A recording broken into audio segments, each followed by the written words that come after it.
Hello guys, good morning. Ito guys, meron tayong dumating na gamit. Order ko. Kung gawa ng bike. Tingnan natin guys kung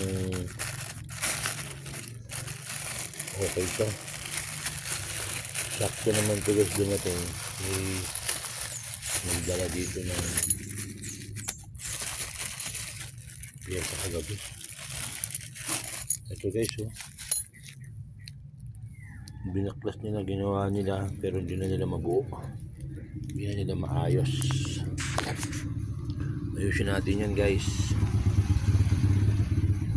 Ito yung bike nya, papalitan din ng crank, tapos papaayos din tong port. Ayaw raw mag play, pati yata yung cambio sira. Check natin guys kung ano kaya natin gawin dyan sa bike na yan. Gaspag yan guys. Ito guys yung in-order natin.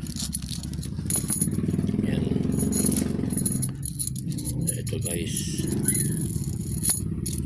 ayusin natin to. Ito guys, dumating na to, bumbaklas to kahap. Okay, wait guys